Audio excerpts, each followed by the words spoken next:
For us, it's a pleasure to welcome so many advocates for working women this Equal Pay Day. Let us salute our hosts, their two co-chairs of the Democratic Women's Caucus, Congresswoman Jackie Speer of California and Congresswoman Brenda Lawrence of Michigan. And thank you to the Secretary, Mr. Secretary. It's an honor to welcome you to the Capitol because you are such a devoted champion for working families. And Wendy Chun-Hoon, Director of the Labor Department's Women's Bureau. We'll hear from her. Sarah Jane Glynn, Senior Advisor of the Women's Bureau. These women, these leaders in the Labor Department are so focused on this important issue. And our very VIPs today, I know everybody will understand, with all the respect I have for our guests that I introduced, our VIPs today are Leah Rambo, Training Director of Smart Local 28, and Bethany Foto, an advocate for family values at work. They have the stories of America's working families. And as we know, today marks the day when women's wages catch up to men's income from last year, a gap of 83 cents on the dollar. I said to our friends earlier, before I had to take this call, that can you imagine one of these days young people will look back and say, can you believe there was a time when women did not make the same amount of as men did for the same work? Again, this disparity cost more than $400,000 over a career. Imagine what that means in money for rent, bills, food, groceries, lower credit scores, and costlier loans. And it has a big impact on women's retirement. We hear the Labor Department is releasing a report that found that the pandemic compounded these inequities, especially for mothers and women of color. Last year, the Democratic House proudly took action to help right this wrong by once again passing Chair Rosa DeLauro, whether it's child tax credit or any of these issues, in this case, the Paycheck Fairness Act, which will end pay secrecy, you know what that is, and empower women to hold employers accountable for pay discrimination. Well, let's hear from our folks right now, and next we're going to hear from the distinguished former mayor of the city of Boston, former member of the labor movement. Maybe you still are a member of the labor movement. Still a member of the labor movement. A person who really understands the needs of America's working families, has been a leader on their behalf. We're very honored to have with us the distinguished Secretary of Labor, Secretary Walsh. Thank you, Madam. Thank you very much, Madam Speaker, and it's such an honor to be with you today, and Congressman Speer and Lawrence as well, and all of the distinguished speakers here today and everyone here. I was told I have a minute and a half, so I'm going to say 2.5 minutes. The Speaker just addressed this. Equal Pay Day. It is March 15th, 2020. March 15th, 2020. And in this country, we still have inequities when it comes to pay. And when you look at the numbers from white women to black women to Latino women, those numbers even get worse. And as mayor of the city of Boston, we started to address this issue by bringing people to the table, by bringing employers to the table to say we need to address it. I know there's lots of legislation, and I was a state rep before I was the mayor, and I was in the legislature 16 years, and I think I voted probably 6 times on equal pay legislation. When it's not that complicated, then employers should recognize pay women the same as you pay men for the same job. That's the bottom line. And we're going to talk a little bit about benefits here as well today. I want to thank some of the press for being here today, but I wish we had more press here today. Because if we're at this podium for another issue, this room will be packed with cameras and reporters. Because in the media, in some cases, women reporters get paid less than men reporters. So we need to make sure that this issue was once and for all addressed. Women's History Month is an opportunity to learn about and celebrate women who have made impacts on this nation, something that's really important for us to do. Many of the key leaders and women in this room are the people we should be celebrating. I just want to take a moment to thank all the women in this room for all the work you do, particularly in public service, in the private sector as well, to help American people. I have to do this because it's really important. The Women's Bureau at the Department of Labor published a report. It's called Bearing the Cost of How Overrepresentation in Undervalued Roles Hurt Women During the Pandemic. I want to thank our director, Wendy Chung-Hoon, who's here with us today, and her team at the Women's Bureau who's with us today, and everyone in the department who worked on this report who did some amazing work. It's not just about the impact of a pandemic. It's about how low pay and limited opportunities left women vulnerable and continue to leave women vulnerable, especially women of color in this country. These injustice has been created over many decades. This isn't something new, and we can't blame the pandemic for it, because we could have done the report 3 years ago on something else, and the report's going to say the same things. Women continue to be overrepresented in low-paying, low-quality jobs, especially in the care sector. Many lack access to paid leave, protections to take care of their own families. So at the Department of Labor, we continue to fight with women and for women in the workforce. We are identifying the needs and advocating for solutions for women and other vulnerable workers all across this country, so we create an inclusive economy that works for everyone. I'm not going to go too much into this. We need to invest in child care. We need to invest in elder care. Women are disproportionately working in those industries. We need to build pathways for women into good-paying, high-quality jobs dominated by men, like the building trades, which I come out of. Our Good Job Initiative is working across sectors in government here to make sure that all the cabinets and all the secretaries are working collectively together. Congress is going to talk today, and they've done some amazing work. We have a Speaker of the House who is leading the way in this country for equality for women in pay in every other way. It's an honor for me to be standing here with the Congressman.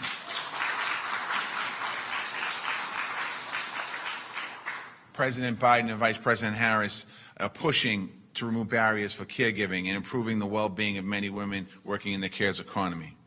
I'm excited to be partnering with all of you here today. I want to thank you all for the work you do. I want to give a shout out to Boston. We have an office of everyone laughs when I do that because I do it every single time I speak. But we have a Women's Bureau in Boston too. Office of Women's Advancement. When I became the mayor of Boston, we had what was called the Women's Commission. And we thought to ourselves, well, it's great to have a women's commission, but we need to do more than that. So we started to look about taking commission turned into an office, and we created the Office of Women's Advancement, because that's what it was all about. I want to thank the work in all across this country. I want to thank all of you standing here. Paid leave for all, I completely agree with you. Thank you for wearing the buttons today. And it's an honor for me. I went too far over because the speaker staff's over here sweating right now, get Marty Walsh away from the microphone. So I'm gonna turn the floor over to the next speaker here, who's also been a champion, Democratic Women's Caucus Chair, Congressman Jackie Speier. Thank you, Mr. Secretary. Thank you, Madam Speaker, for lifting women up around the country and around the world. To my co-chair, to all the women who are here, thrilled to be with you. They call this Equal Pay Day, but I like to call it Unequal Pay Day, because that's the message that we are conveying today. You've heard the statistics. The numbers are just dismal. And women are making 83 cents on the dollar. African American women are making 58 cents on the dollar, and Latina women are making 49 cents on the dollar. There was a bot that was created last week that I thought was really interesting. It's called the Gender Pay Gap Bot, and it came out of the UK. And what they found was that for all the lip service we give to equal pay, many other companies are falling woefully below the standards. For instance, in the UK, Goldman Sachs is paying women 36% less than men in those positions. Virgin Atlantic, 58 cents, or 58%, I should say, and Ryanair, 68% less than their male counterparts. We did pass the Paycheck Fairness Act with great, robust energy and support. It is now sitting in the Senate, where it has been filibustered. So I really think that more than anything, we have an obligation to right this wrong. And the best way to do it is through the Paycheck Fairness Act. An example, Tracy Rexroth out of the Department of Education in Arizona was hired for the job. Her colleague was hired at the same time. She's making $17,000 less a year because they related it to her prior salary. Prior salary should have anything to do with what you're being paid. So as we look at the rebounding in the economy, where men have now regained all of the jobs they lost during the pandemic, there's still 1 million women who are not back at work, and we need to fix that. So I guess the message more than anything is stop with the lip service, stop with the lip gloss during Women's History Month. Let's get to it and get equality on the books. It's now my great pleasure to introduce Leah Rambo, who is the Director of Training at the Sheet Metal Workers Union 28. She's been at this position, or certainly in the sheet metal workers, for 34 years.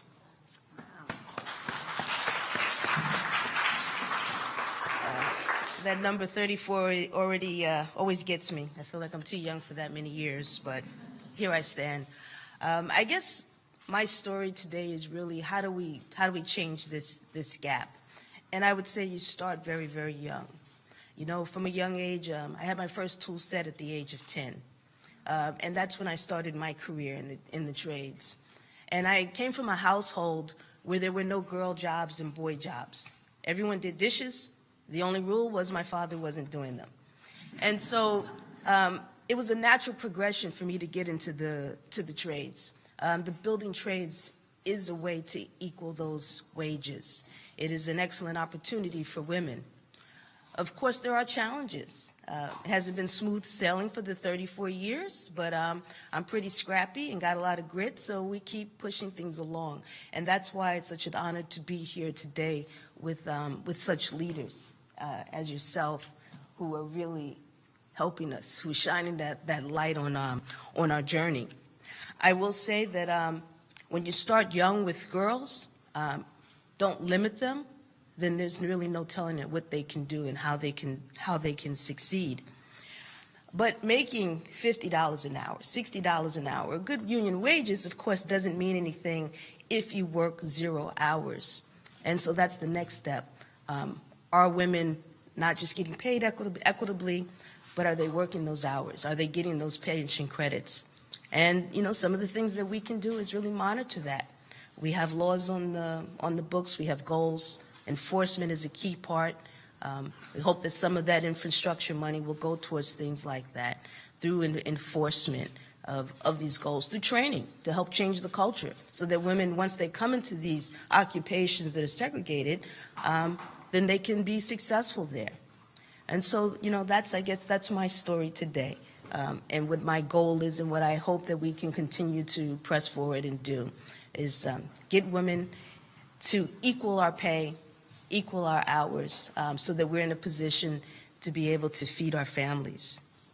And I'm going to introduce today someone who I admire greatly. Actually, there's really everyone here I admire greatly. But Congresswoman Brenda Lawrence, who's out of the 14th District of Michigan, who currently serves on the co-chair on the Democratic Women's Caucus, and is no stranger to occupational segregation. She was the first African-American and first woman to serve as mayor in the city of Southfield in Michigan.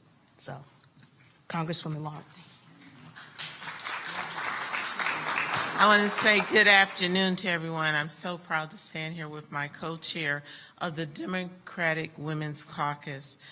I want to thank Nancy Pelosi and Secretary Walsh for your leadership, especially as we fight for equal pay.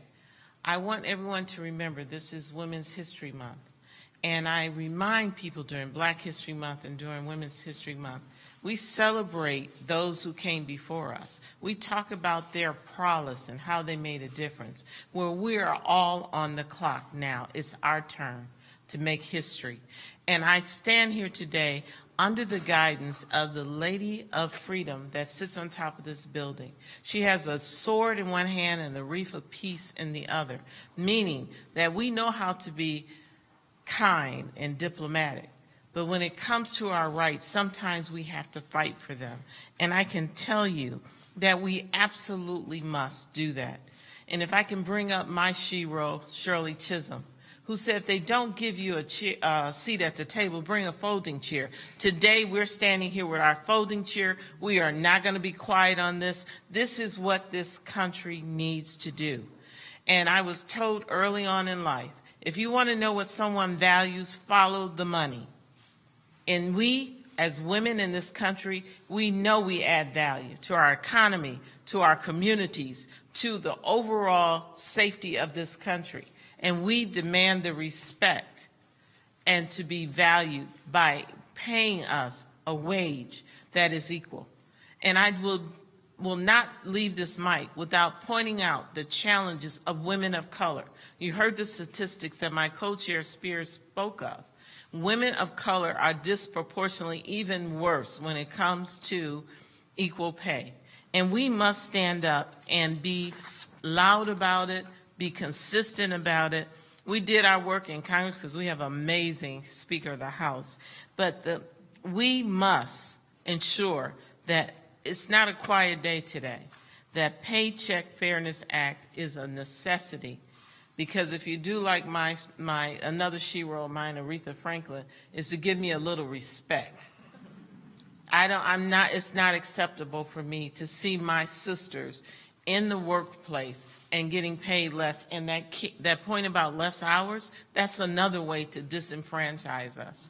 So I want you to know, I will talk about this every year, but hopefully next year, I keep hope alive.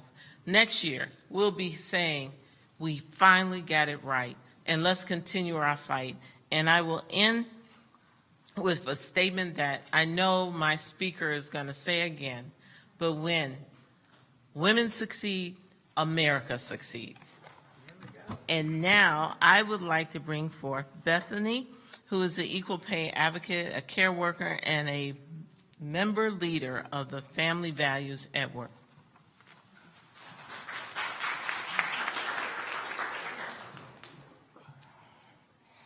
Thank you, and thank you to all the leaders here today. My name is Bethany Foto. I'm from Massachusetts, and I'm representing the Coalition for Social Justice as well as Family Values at Work. As we speak about Equal Pay Day, I ask myself why I've done the jobs that I have, and those jobs include being a college-educated and state-certified early education teacher, as well as a restaurant employee. Because being educated and certified does not pay the bills. Both are minimum wage, no benefit jobs. I also ask why women are penalized for being caregivers as well as providers, especially during COVID. I am a single mother. I had to work because I was an essential worker, but if one of my children were sick, I could not work and I couldn't go back to work until there were negative tests, and I think it really brought to the forefront what an unfair position we are put in, especially as mothers, that we have to be everything to everyone, and it's impossible. I'm glad to see that you are issuing a report on the economic impact of COVID and occupational segregation of women. For those of us who could not perform our work from home during the pandemic, the difficulties of managing care and work and responsibilities were often brutal. As this country was built often on the back of slaves, right now this country is still being kept alive on the back of women. And I really hope that we can someday really not just give a attaboy and a pat on the back to women, but really give us the respect and the pay that we deserve.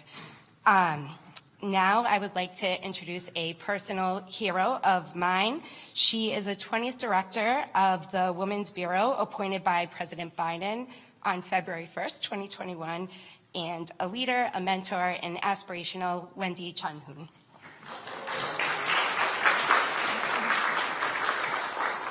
Thank you, friend.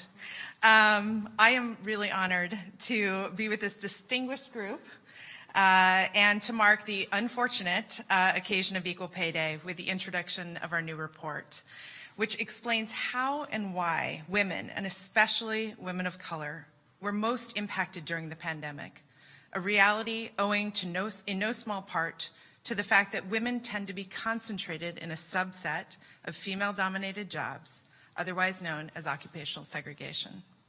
Through the pandemic, but really long before it, women have been overrepresented in occupations and industries that pay low wages. In the pandemic, these same occupations suffered the greatest job losses.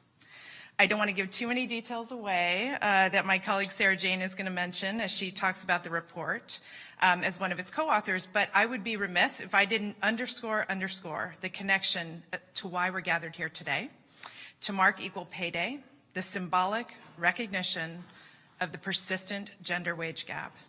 Each year, the Women's Bureau and grassroots organizations all across the country mark Equal Pay Day to recognize the fact that it takes the average woman a full year plus several months into this next year to get paid the same amount that the average man gets paid in the previous year. We raise awareness about the gender wage gap and the problem and its intransigence, and advocate for just and a common sense compensation policies and practices so that one day we will succeed in eradicating it. The gender wage gap and the factors that contribute to it, key among them, occupational segregation, cost women workers billions of dollars annually. We are so honored to have both you, Leah, and Bethany with us today to bring two very different experiences, but the same reality, and who are fighting every day for change and for winning, and are winning change themselves. So without further ado, I'm going to turn it over to Women's Bureau Senior Advisor Sarah Jane Glynn to discuss the report's main findings and factors that collided during the pandemic to engulf women in this perfect storm and what we can do about it right now.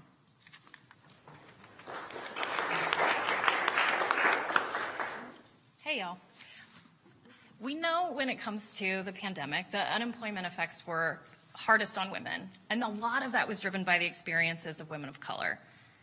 And this is largely because of the jobs that women hold, like Wendy mentioned. Women are most likely to work in female-dominated occupations, as nurses, as teachers, working as administrative assistants, in kitchens, in hotels. Women are 95% of all childcare workers and 2% of all electricians. So that's what we're talking about when we talk about occupational segregation. Women are overrepresented in some jobs and they're underrepresented in others. And this mattered during the pandemic because of the sectors where job losses were concentrated. But it matters all the time. And it's a problem not just because of economic shocks and potential vulnerability, but because it stymies personal potential. It limits innovation and it places artificial constraints on economic growth. So our problem isn't that women have some jobs and not others. Our problem is that the jobs women are concentrated in tend to be low quality jobs. They're more likely to offer low wages and they're less likely to offer benefits. Like Wendy mentioned, this devaluation of women's labor, and especially the devaluation of the labor of women of color, leads to the gender and racial wage gaps. In our report that's out today, we estimate even before the pandemic increased unemployment for women and women of color, Black women lost $39.3 billion in lower wages only because of occupational and industry segregation. And the losses were even greater for Hispanic women at $46.7 billion. This is a really big problem, and it has a lot of different causes, so that means we need big solutions, and we need to attack the problem from a lot of different directions. But luckily, we have ideas about what we can do. Like Leah mentioned, we need to create pathways for women to enter into non-traditional careers that are more likely to offer higher wages. And like Bethany talked about, we need to raise the floor on wages and benefits for all workers, but especially for those who are working in women-dominated jobs that serve as the backbone for our economy. I think we've seen during the pandemic what happens when the care sector is decimated. We can't let that continue to happen. And we also need to make sure that when we're thinking about the jobs of the future, the jobs that are being created right now, like those through the investments in the bipartisan infrastructure law, that we're baking gender and racial equity into them from the foundation up. We can do this, and the Department of Labor is very committed to making sure this happens. Thank you all so much for being here today, and it's my honor to turn it back over to our host, Speaker Nancy Pelosi. Thank you very much, Secretary Walsh. My colleagues Jackie Spear and Brenda Lawrence, our special guest Bethany Foto, and again Leah Rambo, telling their stories right from the workplace. And of course, we were greatly informed by what Wendy Shunhun and Sarah Jane Glynn told us about these figures. A writer once said, the sign of a truly intelligent person is that they're swayed by statistics. These statistics are staggering. They're not only staggering, they're heartbreaking. And again, President Kennedy, many years ago, established the first Equal Pay Day. And President Obama signed the bill, and he signed that bill, and President Obama signed the bill, the Lilly Ledbetter bill. This president, President Biden, is doing so many things, as have been referenced in the infrastructure bill and the rest, to have opportunity for women, whether it's workforce development, whether it's apprenticeships and the rest, but also in other legislation that will say that we have universal pre-K, that we have lower costs for child care, lower costs for health care, home health care, and respecting the work that women do as health care providers. There's a decision. I mean, we are talking about survival for some people. We want them to have success as we go forward, but to do that, we have to be transformational in how we recognize the challenge that we face and pass legislation and establish public policy to make the difference for women. In this Women's History Month, last week, we celebrated Title IX 50-year anniversary coming up in another month or two, honoring Patsy Mink, who established that. You mentioned Shirley Chisholm, who had so many great things to say about this. And now we have our role to play in all of this. And again, maybe next year, as Congresswoman Lawrence said, maybe next year we will have passed a bill for equal pay for equal work, and this will be a sad remnant of the past. But thank you, Secretary Walsh, for your leadership in this, in every aspect of your personal and professional life, your official role now then as mayor and now as Secretary of Labor. I know that women's issues will be well served by the great team that you have there to face the fact of what these statistics are and what they mean at the kitchen table of America's working families. And understand, I mean, men have responsibilities at home too. We want them to benefit from child care and the rest. But lowering the cost of child care is one of the most important things that we can do to make sure that women can take their comfortable, rightful place in the workforce without worrying about the safety and security of their children. All of these things are connected. We're very, very proud to have, as I say, our special guests, Leah Rambo and Bethany Foto. Thank you so much for honoring us with your presence. And I like your shirt. I like your shirt. Thank you all very much. And thank you, Mr. Secretary.